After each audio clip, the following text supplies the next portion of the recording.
Welcome everybody. My name's Justine Clark and I'm a co-founder and director of Parlour, and this series, as many of you know, Light at the End of the Tunnel is a collaboration between Parlour and Monash Architecture. We start, of course, by acknowledging the traditional owners of country across Australia's many nations and recognise their continuing connection to land, waters and culture. In particular, we acknowledge the people of the Greater Kulin Nations, who are the traditional custodians of the lands on which Monash, our partner, operates, and on which Naomi and I are speaking to you from today.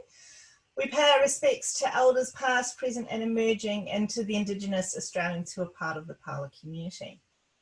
So welcome to number 27 in this series, Light at the End of the Tunnel, where we try to have some role in remaking what things might be like when we come out the other side, which we are, of course, slowly emerging into. This week, we're turning our attention to academia and we're asking how our academic colleagues are faring. We're very fortunate to have Deborah, Ascher, Barnstone and Libby here to offer their insight and experience. There are a few, protocols. As always, please make sure your microphone's off unless you're actually speaking. And but do leave your camera on if you can. We really love that sense of the mosaic of people here with us during these events. As you know, the events are informal but informative. So Naomi and I will pose questions to our speakers throughout the session. We also take questions from the floor. So if you've got questions, please pop them into the chat function. And we will ask as many of those as we can. We can't always get to all of them, but the questions and commentary that happens in the chat does inform events that we do in the future and just Parlour activities more broadly. We often have some really great observations in the chat too. It's really lovely to see a parallel conversation emerge.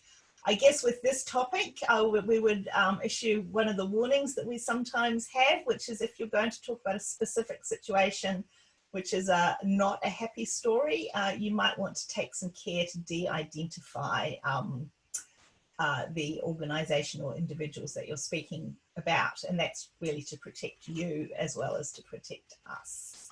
Of course, if you've got happy stories, please do say, please do talk about who they're about. So Naomi, would you like to introduce our topic some more and our speakers? I would very much. And Justine, would you like to unshare? Yes, voila, excellent work. Hi everybody, thanks for coming. I'm going to introduce our speakers first and then very briefly say something else about the thematic of today. So Dr. Libby Sander, welcome Libby, thank you for joining us. Libby is an assistant professor of organisational behaviour at Bond University, a fellow of the Australian Institute of Management, the founder and director of the Future of Work project, and an agenda contributor at the World Economic Forum. Libby is an acknowledged expert on the future of work and a leading authority on the design of the workplace and its influence on thinking, emotion, and performance. She has appeared across numerous television and other popular news media and been a speaker at TEDx. So her particular expertise lies in organisational design, workplace design, change management, design thinking, human resources, and high performance practices and strategies. And we're very much looking forward to bringing all of those things to bear on architecture academics and academics more broadly. Our other speaker today is Dr. Deborah Ascher Barnstone, who is an academic in architecture at UTS, currently joint head of the School of Architecture, which I hope we will hear some more about.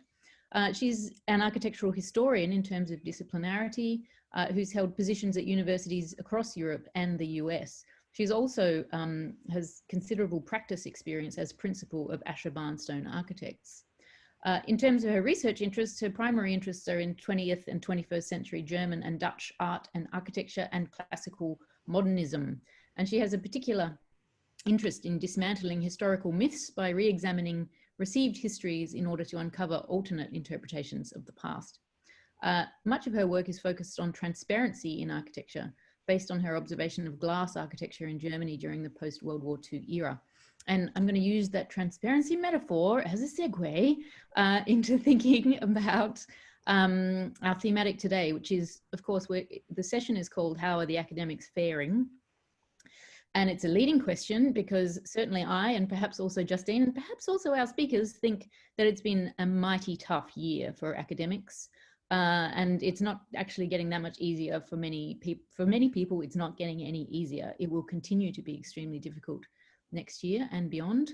And the nature of the challenges that have faced academics and universities, and also when I say, I should point out that when I say academics, I'm including sessional staff in that category. So it's not only the permanent continuing academics, but also those of us who are faced with precarity, low wages, poor career plan, progression opportunities, etc., etc.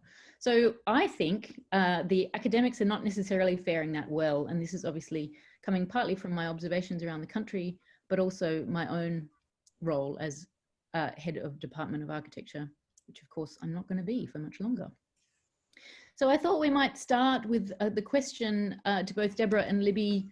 How have you been travelling this year? You're both academics yourselves in different disciplines. What challenges have you noticed this year personally, and how have you held up? I'm happy to jump in. Thank you for that question, Naomi, and also for the introduction, and hello to everyone. Look, the interesting thing about the challenges this year is that they affect people differently, I think, depending on their stages in their careers, life experience, and all of those factors.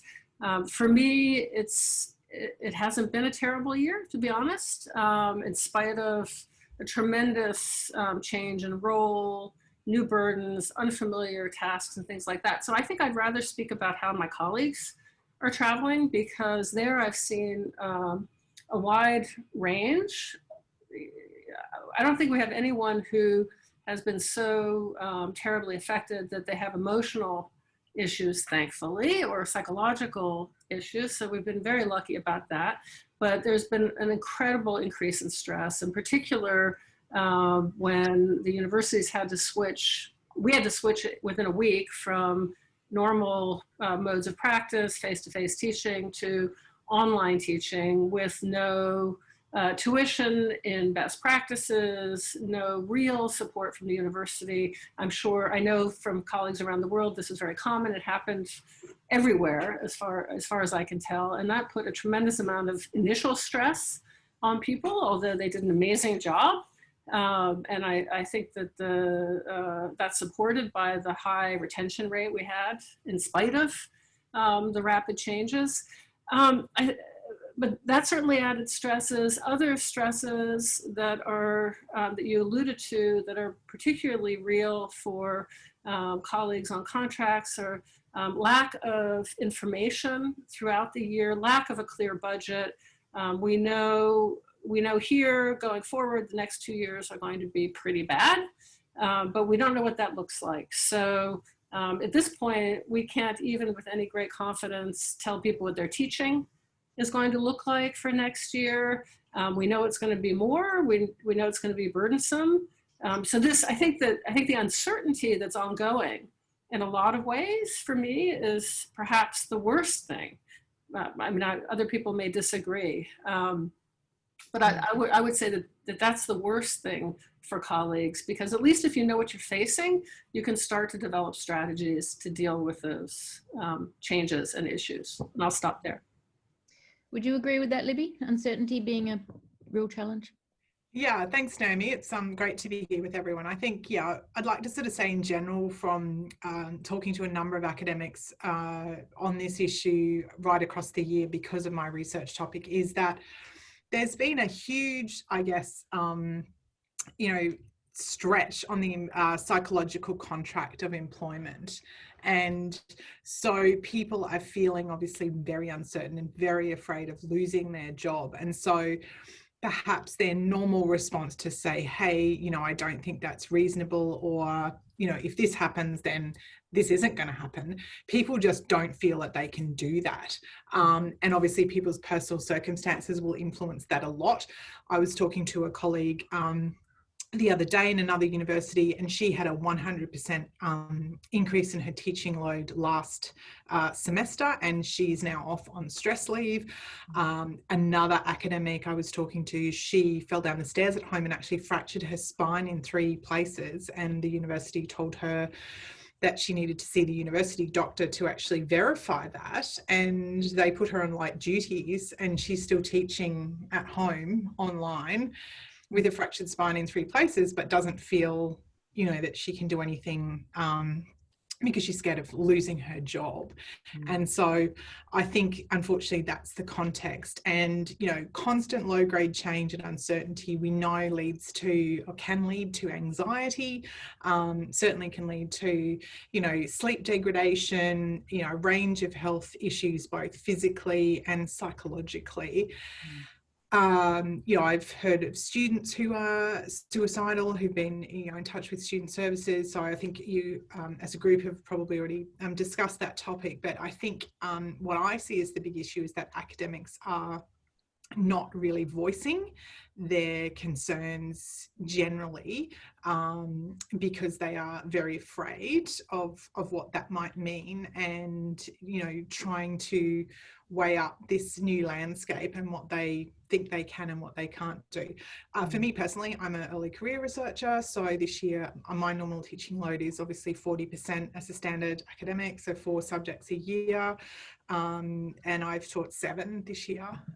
So we had our research semesters cancelled, and that was the approach taken to avoid redundancy, so all the sessionals were laid off, and so I was teaching online sort of twice a week till 9 p.m. I have young children who are 10 and 12. So, you know, they were putting themselves to bed twice a week because I was teaching until 9:30 at night. So, yeah, it's obviously a huge issue, but I'm a sole parent. I'm the sole financial support for my family. So as well as being an early career researcher, I've tried to keep doing my research and doing what's being asked of me, because obviously it's not really an option for me not to have a job. So Libby, to paraphrase some of what you're saying, it sounds like you're saying that people feel that they can't say no, and that possibly employers, well, I mean, let me frame that as a question. Do you think the old never let a crisis go to waste is perhaps being sort of used in a dastardly fashion by some institutions? Yeah, look, I think there would, you know, what we know from research on this issue and practice, I was a human resources director for a long time and an organisational consultant before I was an academic. So from personal practice, organisations will, of course, some of them take crises as an opportunity to restructure outside of the bounds of what they might be able to do in different times. And sometimes that's genuine for survival, and you know, sometimes it isn't, and there's a range of responses in between. And we've seen employers around the world react in different ways in general, from, you know, shutting their stores, you know, sending their staff home, continuing to pay them through, you know, just get into the office or the store, and too bad if you get sick and we don't really care. And so I think that, you know, is no different during this time, that employers will take a range of responses to that. And I think employees do feel that they can't say no, because there's a lot more vagueness around employment law during this time than might normally be the case. People just don't know what their rights are, what the employer's rights are. I'm kind of interested in this idea of people feeling they can't have a voice, because I entirely understand that, and I think there are many, many architects in practice who feel the same too. But as a, you know, observer of academia rather than an academic, it really struck me, and I think lots of other people, that the senior leaders of the sector also didn't speak up. So, you know, there was the government eviscerating universities, not supporting them in any way, making appalling comments about international students, and those very, very well-paid VCs, most of them did nothing. And you know, is that because they think they'll get, I mean, I guess I just think if people are bullies, you stand up to them, you don't kind of just cave. But I wonder if that sets a tone also for the whole sector feeling unable to speak up, because the leaders of the sector didn't speak up and defend the industry as a whole. I mean, I can't imagine if the construction industry would lay down quietly if the government had said, oh no, you don't get JobKeeper. I mean. Yeah, no, I think that's right, Justine. Actually, everyone can hear my accent. I think it's even worse than that. My observation after 9 years in this country is that there's also a particular kind of top-down management that operates. In the university sector in North America, it's the exact opposite. It's the bottom up. So you cannot make decisions without joint governance, without the voices of continuing and tenured academics, and that percolates to every single level of university management. It has its problems as well.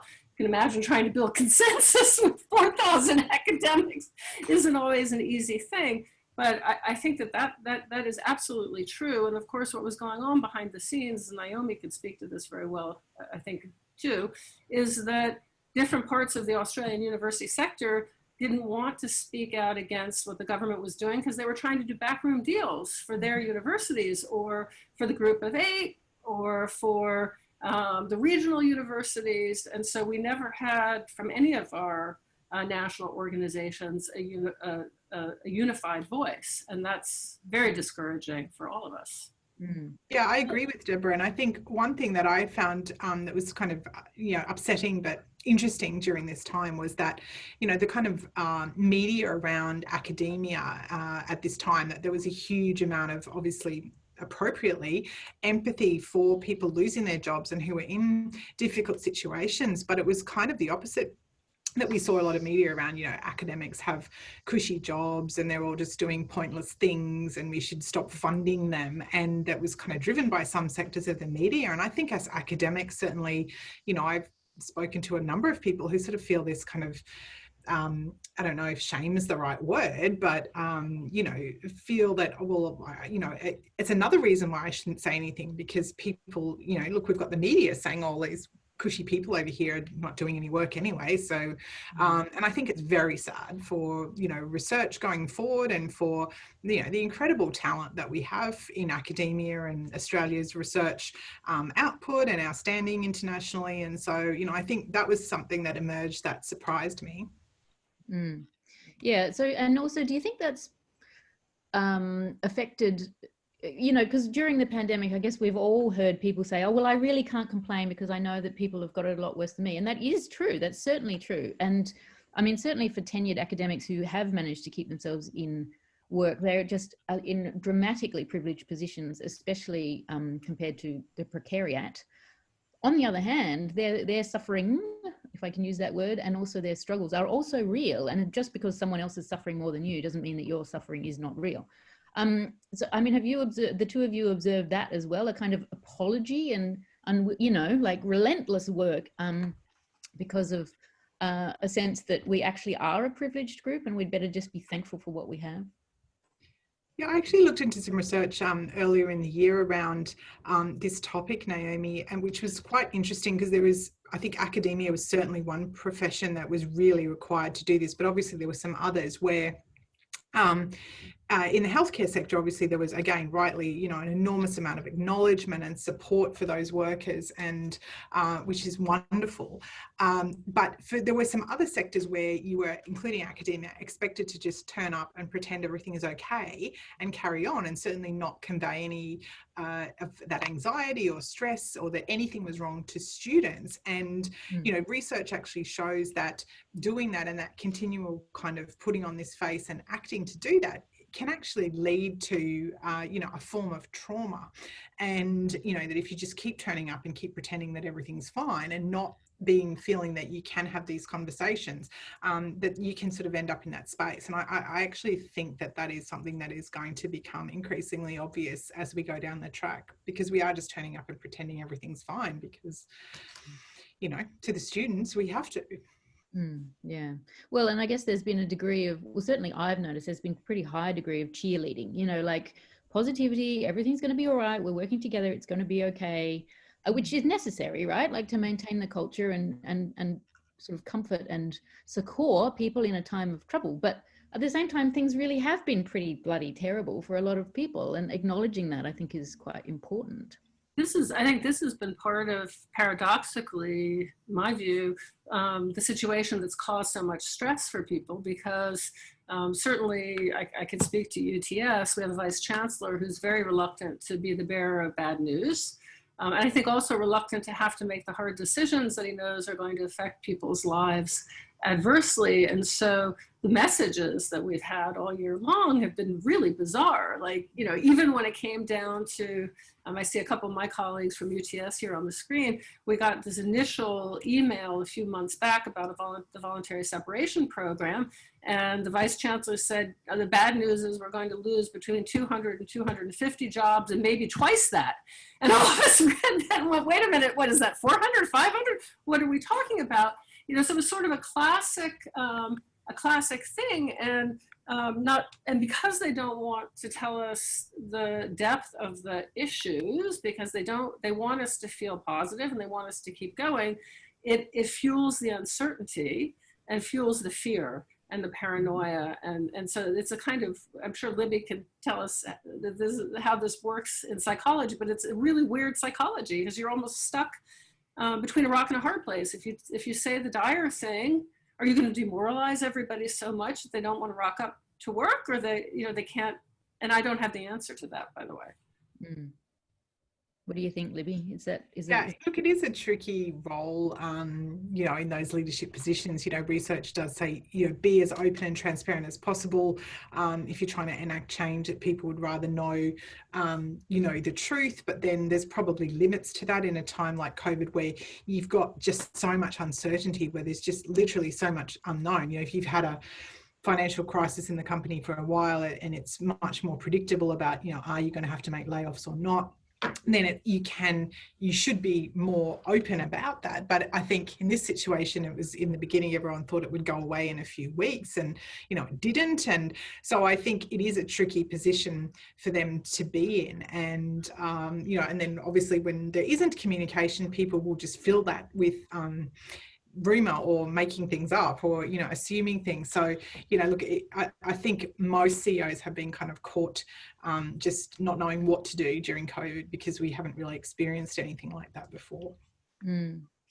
What about the differential impact of the changes to workload that have obviously come about this year, which have fallen probably, well, the challenges to different levels of seniority are different, but it seems to me that the load has really fallen disproportionately on early career research staff, but also the disadvantage has fallen very heavily on, for example, people who had got a job and then the job suddenly evaporated before they could take it up.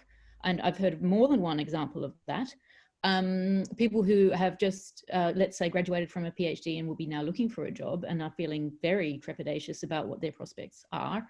But also, I'm also thinking particularly of relatively young staff who often do very large classes, often in the early years of the degrees, and then, you know, flipping your 200-person analog face-to-face class into an entirely online experience. It was just like, okay, just suck that work up. And we'll say thank you very much, which of course I was guilty of myself because there was no alternative. But I mean, what do you say about that differential effect of the disproportionate distribution of the work?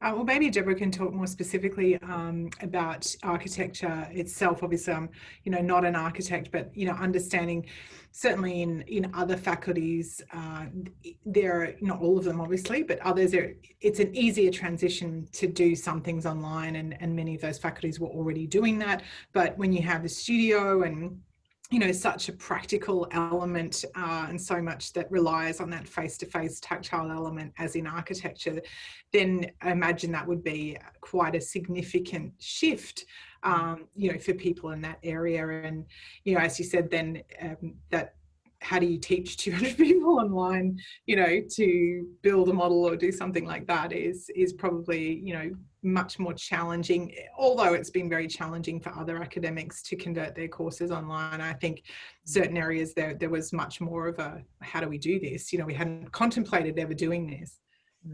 Yeah, that's a great question, Naomi, and I was already thinking about it. Look, it hasn't always been the amount of work, I think, has been horrendous for anybody who's been in the teaching space. And we've tried to be as equitable as possible and spread it out so that the early career people and the mid-career and late career people didn't have, in a normal year, there would be different load based on research.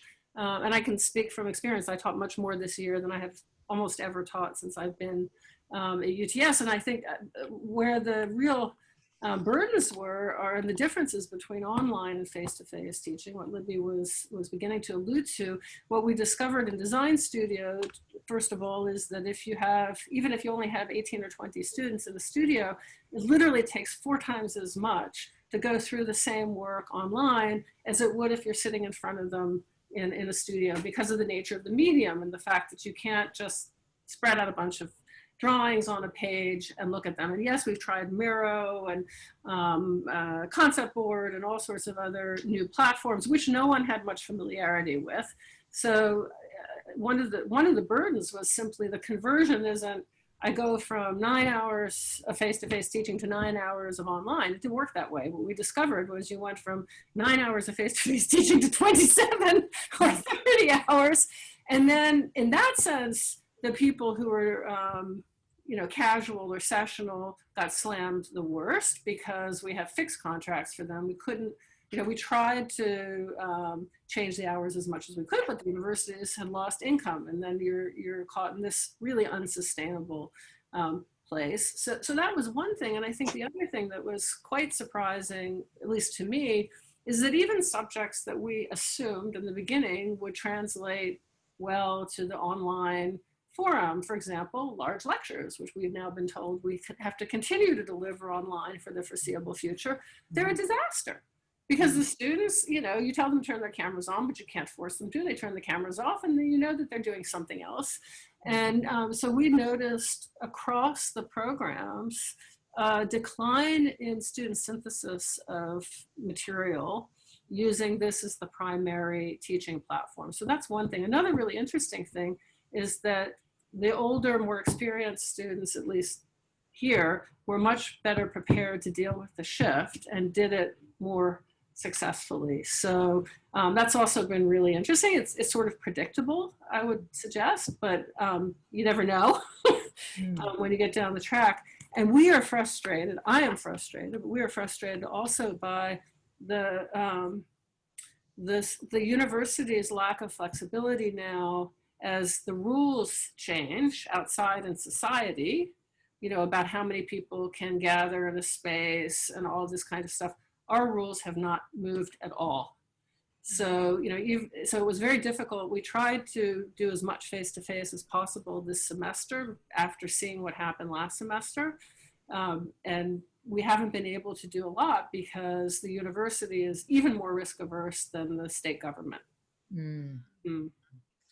Although actually, Justine, I know you want to go to Badru's question, but just before we do that, we have found, I have to say, at Monash, that one of the biggest problems has been the insistence that we must come back, and these kinds of decisions coming quite quickly. And this has happened 3 times now. We're now into the 3rd time. So it was happening, the first wave got sort of more or less under control, and it was like, okay, everybody back. We've got to have an energized campus to prove that it's going to be safe for international students to be here. And then it happened again when things seemed to be under control. And then of course it was like everybody off. And now it's happening again, everybody on, which is very, very stressful to the staff, but more particularly to my administrative staff, who have to turn a massive ship very, very quickly, which is a huge amount of work. And I don't think that's really properly taken account of. Anyway, Justine. Well, I mean, going to that, the thing that strikes me too is that different universities are handling that very differently. So Monash seems to keep going back, and Melbourne doesn't seem to be going back till who knows when. Like, they don't know. They haven't been told. So it's also, even within the same city, that there's a very different kinds of experience. So yes, Badru, our very frequent contributor. Hi, Badru. Badru's got a good question here. Would you like to put your question to our? So no, that's pretty much the way I think I wrote it. I think there's a broader way of looking at education in Australia as an export item rather than education itself. If I may compare it, for example, with the US or some countries in Europe, sure, it's a big source of income, but it's not an export item. So the question that I have is basically, does that basically mean that universities are looked at as kind of like factories, you know, where you make profit? And that makes it difficult for the for everyone involved. So maybe the issue is deeper. Maybe it's not just about universities, but looking at Australia moving away from education as a form of export. So Yeah. that's a much deeper and broader question, I think. You're absolutely right. And of course, this is very different from the system that I came through before I came here, although I've taught in other countries. It's a very different way of thinking about education. And what, of course, for a very long time, people in the sector knew that this was a danger, as you're all well aware. They knew that the reliance on foreign students was propping up the system in a dangerous way, and that the risk of some kind of event that would tip us over the edge was always there. So yes, I think the sector has to think about itself very differently. And I think part of it too is, sorry, I'm reading one of the comments in the chat. I shouldn't do that when I'm speaking. And part of the challenges too, I think, have to do with how we think about education more broadly, to be honest. The system here, in my experience, is far more driven by economics generally than any other system I've ever taught in, so that decisions about how many hours you have in the subject, you know, how many contact hours, all this kind of stuff comes down to the bottom line, as opposed to pedagogy and what's best for teaching and delivery of the material. And I think as we shift our thinking about who our students are, I'm not going to use the word clients, because I think that's part of the thinking that's wrong. We also I think have to start shifting our thinking about how do we teach in the 21st century? And that doesn't mean putting things online. That's not what I mean at all. But what are the best practices for delivering the material that we have to deliver, and for helping students absorb it and synthesize it and be able to apply it? And I know for myself, I'm teaching differently from how I learned, but not that differently. And I was a student quite a long time ago. So that to me says something. The world has changed, but we haven't maybe so much. Yeah, I think it's a really good point, Deborah. You know, two things: what's the best practice for how we should be teaching going forward?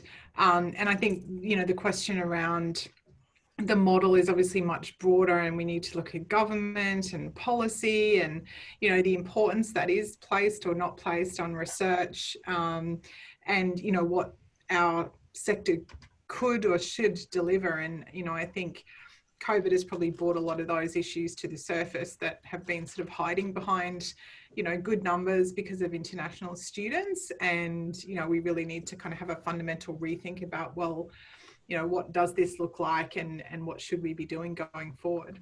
You know, I have to say, I find it so shocking, because as you say, Deb, the reliance on international student as propping up the entire Australian tertiary education system was widely acknowledged. I, in fact, remember a close friend of Justine and mine, who shall remain nameless, jokingly referred to it as China-geddon. So when will China-geddon happen? And what do you know, China-geddon has now happened. But everybody knew about that, and but the university simply did not do enough or anything to ameliorate that. And of course, that is why we find ourselves where we are. But I think Badru's question about the export industry, because education was, of course, Australia's third largest export industry. It is absolutely enormous.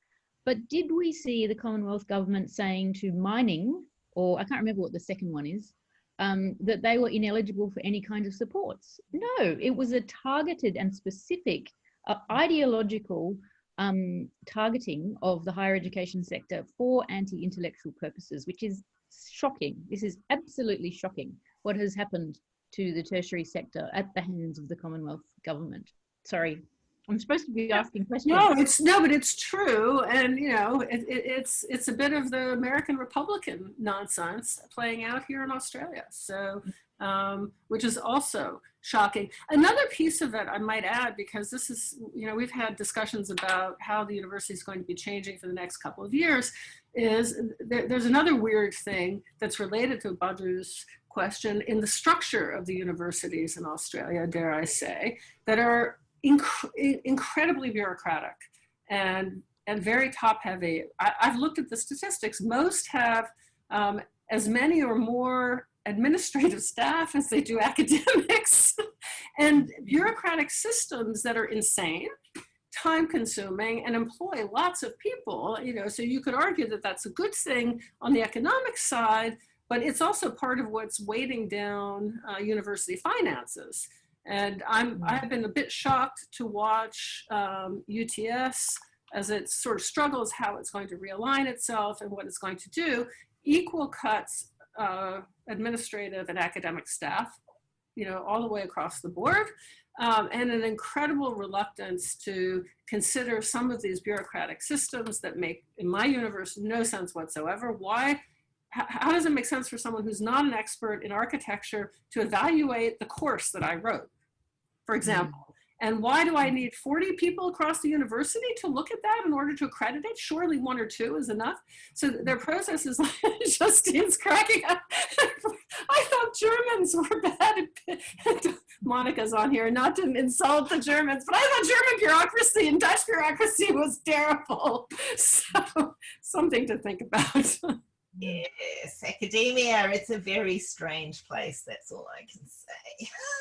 I wonder if we might turn the conversation a little bit to the question of pastoral care and the experiences of students, because I think that, yes, I understand that online teaching has been incredibly time consuming, and, you know, I've watched it in my own home, but also the other thing that is taking a huge amount of time and is absolutely necessary is you know, that students also are in these very often stressful situations and need more care, and that itself is another kind of source of worry and anxiety, I think, for many in academia. I don't know quite what my question is, but I wonder I just wonder if there's something to reflect on there too. I mean, this is just, I think we should go to what have we learned that we might take forward that's positive quickly soon, because this is getting fairly dire, but it is dire, so, you know. Yeah, totally agree. And I think, Justine, you know, when students are on a screen, everyone was so stressed with changing the model that, and I don't know if this is true for the architecture academics, but certainly, you know, in some other faculties where a lot of the students were then still overseas, and or in situations that, you know, they were in lockdown. I remember a colleague saying they had a student who had lost their job. They were American. They'd lost their job in Dubai. They decided to come to Australia to just study a master's, had literally got off the plane, and Melbourne went into lockdown, and they were in an apartment or a hotel room, you know, by themselves with no friends, no family, no support, just staring at a screen for 8 or 10 hours a day, allowed to go outside for an hour to exercise. And, you know, I think what certainly, you know, colleagues have reported across a lot of institutions is that students, as I said, you know, earlier, have, you know, reporting suicide, kind of some of them having complete meltdowns in the courses and then dropping out, that they're very, very tired and uncertain. So I think the impact on them has been enormous as well. And as you said, then does the pastoral care expectation fall to the academic or other systems in the university? And I think a lot of academics have tried to pick that up. And I had a colleague say to me recently, oh, this student rang me at 9 o'clock at night and said they were going to commit suicide. Well, I didn't know what to do.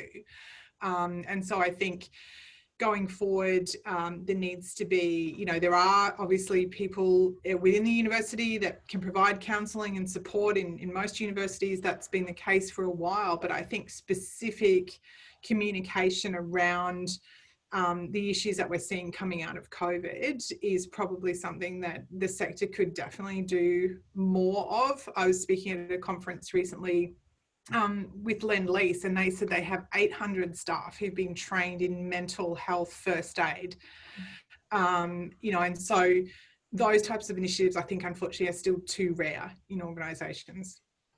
I want to add one thing on the positive side. You're totally right. And here, as Sam just commented, we have not been allowed to have someone at the faculty level. And unfortunately, that's because they devolved all of these things to the central part of the university. That's another conversation, which has really hurt the faculties. And if they're rich faculties, they can often break those rules and do what they want, but we are not a rich faculty.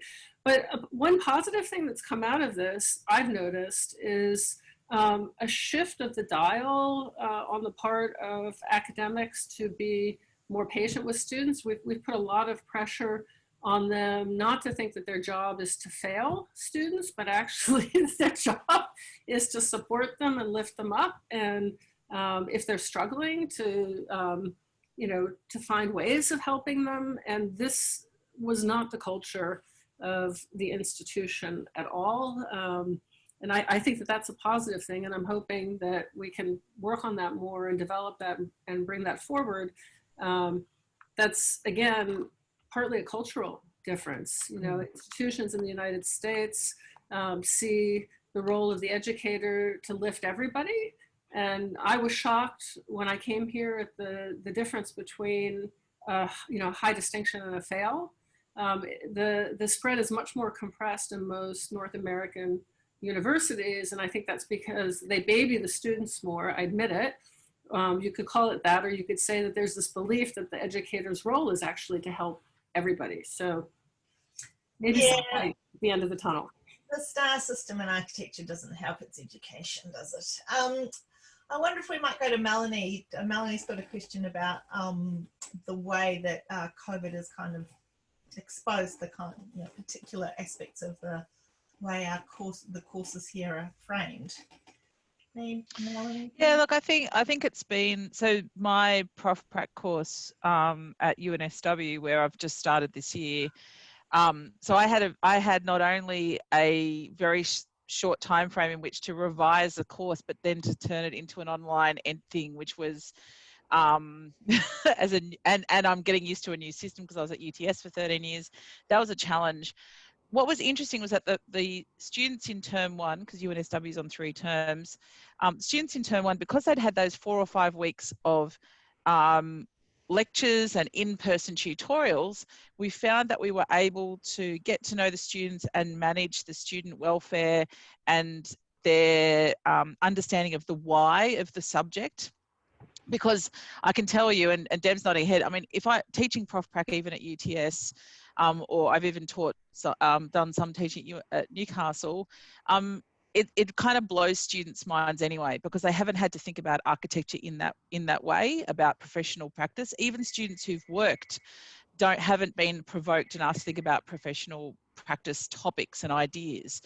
And so it's kind of a bit of a brain exploding thing anyway, in spite of 2020, COVID, etc. So, but then what we noticed was we had to teach it then again in term 2, which we wouldn't normally do. And the reason why the university asked us to do this was because they had all these students stuck in China, and they were trying to keep everyone on track for their graduation in the grand hope that they will all be able to get on a plane at some point in the not too distant future and actually be able to finish their degree in Australia sometime in the next 12, 18, 24 months. So Jenna Rowe was teaching for me, and Jenna Julie, being the amazing, incredible tutor that she is, taught all of these students online from scratch. She taught term 1 with me, so she knew the ropes. And it was very interesting having her observe how the students learnt and engaged with the content, especially because many of them have never been to Australia ever. So now you're teaching them Prof Prac, which is a subject that blows everyone's minds anyway. You're teaching them about Prof Prac within an Australian context of which they have no experience. They haven't even set foot in the country to understand what is this country about and why am I being taught this information. And so we got very different reactions from the students about, why am I learning this? How does this apply to my work? And you're kind of saying, well, this is a mandatory component of your education if you're going to do this master's in Australia, But it really raised these questions about, for me, thinking, because I have to rewrite the whole course because we're changing it next year and the year after, it did provoke me to think, well, how am I going to communicate the why and the purpose of this course when we have such a massive part of each cohort who may never actually see it as a way for immigration into Australia, and in fact are going to go back to their home country? How do I make professional practice relevant on another level? But nonetheless, that's been quite confronting. And I think possibly people who've taught studio have found the same thing if they've had students who are overseas and haven't actually ever come here before. You're even just asking them to think about the sun coming from a different direction. You know, so there are these things that start to make the teaching more laborious and more difficult, and you start to have to explain things that should just be tacit or innate, having to explain them from first principles, and that adds to the teaching load and the stress and the pressure that the university is putting us to try and still get good feedback from these people who are very isolated in so many ways. They're so isolated, they're not even in the country. It's not even like they're stuck in quarantine in a hotel in the city. So that has been very discombobulating, I think. And we were just very glad to get the students all through the course, actually. Thankfully, they did all pass, not without us doing anything special. But there was a lot of stress around that because also the whole degree is changing from next year, the structure of it. And we just didn't want students getting caught in that new system. So there's all these other things going on that become even more stressful because of what's going on. Mm.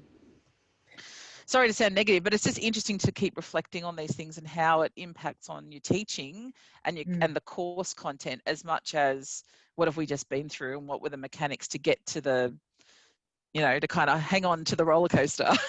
Yeah. So.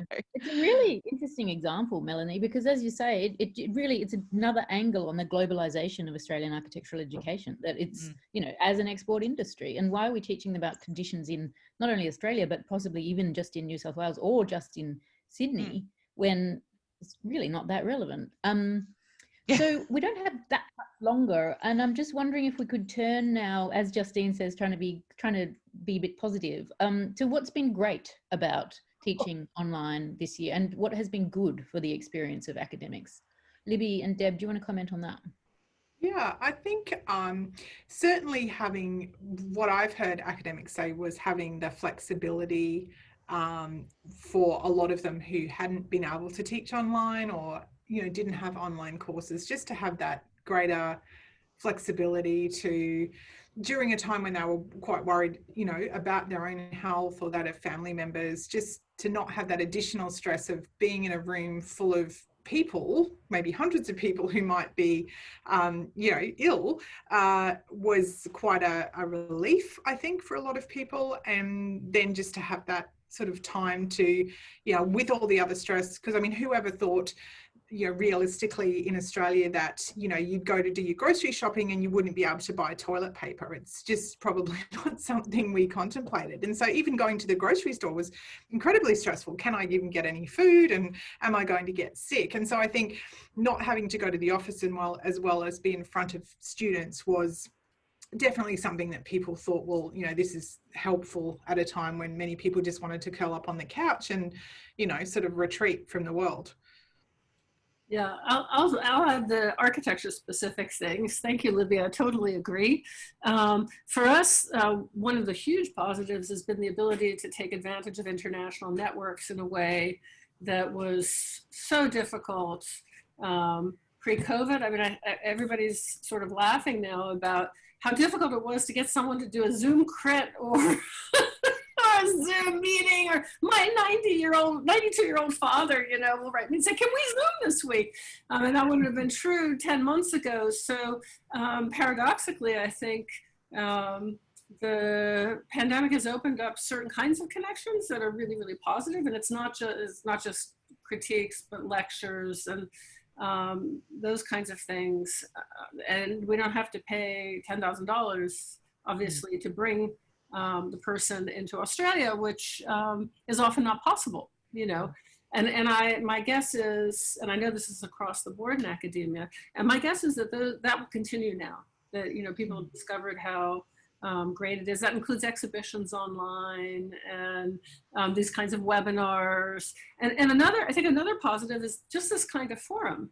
that really was rare, or if it existed, I don't think that, certainly I didn't participate very often. And all of a sudden we've discovered, oh, you know, we can have a common resource. And I think it's been super helpful. I mean, it's been very interesting for us in that, you know, on one level there's a kind of increased disconnection, and on another level, we've been from Parlour's perspective, the capacity to kind of bring people together across geographies has been really incredibly helpful. And I, you know, again, I sort of watched that with my friends and colleagues in academia too. I mean, I was eavesdropping on a student crit the other day that had, you know, the director of the CCA, it had someone from, you know, Maxi and Ryan, you know, Miller, whatever it is. Where's Maxi? Milan? Ryan. You know, you kind of, students would not have access to those people otherwise, but it still looks to me like critting online is pretty hard. I don't know. Anyway, I'm just rambling on now. Well, yeah, and I suppose the other thing, the other downside of that, certainly that I have found, is that suddenly being an academic is a 24-hour, 7-day-a-week proposition. So, you know, will you join my seminar at X university? It'll be at, you know, 7 a.m. Melbourne time or 10 p.m. And, you know, those things have been happening and the day extends. Yeah. I mean, a conference paper at 3 a.m. has happened in our house earlier this week. Yeah, it's amazing. Yes. Okay. Now I'm conscious that Libby has to actually leave on time. Have to teach a class. So we've got, I'm sorry, okay, Christina, actually going to that point. Christina, do you want to make your comment about the way different students have responded to the sort of Zoom environment? Yeah, sure. Look, I think one of the things that was pretty clear in teaching small groups via Zoom, so in tutorial kind of and seminar situations, was that because the conversation has to be much more structured and facilitated by the tutor, it was possible to actually draw out some students that normally would be much more reticent. And it's really handy having everyone's name in front of you. So there are certain kind of positive aspects of that. And I think it's about also finding ways to connect with students by ensuring that it doesn't feel like it's a really stilted kind of format, and having that small talk at the beginning the same way as you would when you enter a room. Yeah, but Chris, did you find that, I mean, I must say, we early on in the pandemic in my institution, we tried some kind of Zoom social engagements, and oh my God, they nearly killed me. I was so exhausted afterwards because, like, being the host of a Zoom party is like, it's like party turned up to 11, you know, it's very straining. So did you find that as well? Well, look, the kind of social things that we did were with people that we knew. So it was, you know, kind of drinks over Zoom with friends. So that's probably quite different. But with the teaching, look, I think it was as draining as going into a room. It's always a performance when you're making sure that everyone has the opportunity to talk, that, you know, everyone's getting a fair turn. So I think it was as exhausting. The only difference was that, you know, you could wear pajamas on the bottom half. I love to hear your bird, Christina. Oh yes, And we're very lowercase here. I know we're running out of time, but we're very happy Sharon Agreda Sutton is here with us today. Hi Sharon. Sharon was our keynote speaker at Transformations a year ago here in Melbourne. Sharon, are you able to turn your camera on and tell us about your experience?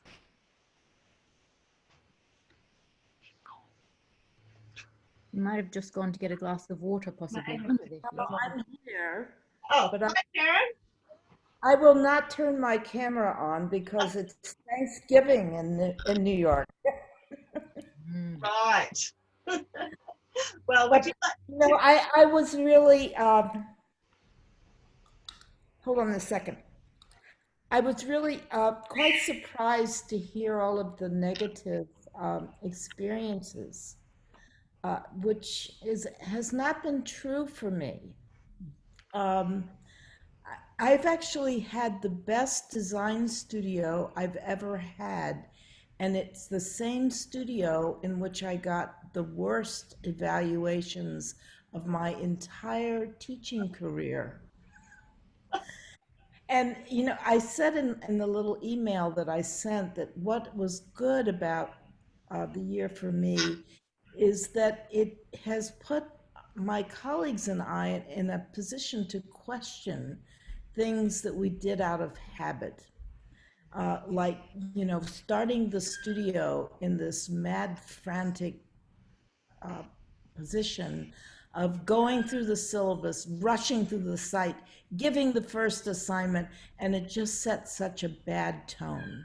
And so this semester, we decided that since people didn't know each other, we would spend the entire week getting to know each other. It was called that, getting to know you. And the first exercise was, and we told the students about this before time in case they needed to collect materials. But we gave them 2.5 or 3 hours to create a visual autobiography that was just to be 3 minutes long. And then we listened to all of them. And I knew the students better than I had ever known a group of students. They shared the most personal things. You know, some of them were sad and some of them were very happy, and everything in between. We now are at the point where, I don't know how this idea got started, but we decided we would begin every studio by dancing. And there's a student is oh, that's the bird I heard. Hello, little bird. Christina, I have a bird too. So once a student is the DJ, and then that student picks the next DJ. And we have a very multicultural class. So we have beats from around the world. And it's another way that, you know, the studio has become very multicultural. So I hope, I'm sad that you're having such negative experiences, and I wish I could share my some of my mojo with you. I think you just did. You totally did. Thank you, Sharon. That's fantastic. That was a wonderful way to end our session. Thank you, Sharon. And it's very nice to hear from you, even if we can't see you. It's good to be here. All right. Well, do you say happy Thanksgiving? What do you say? Yeah, happy Thanksgiving. Happy Thanksgiving, yes. Happy Thanksgiving. All right, now Libby has to go and teach. So let's do our virtual clap straight away. Thank you very much, Libby.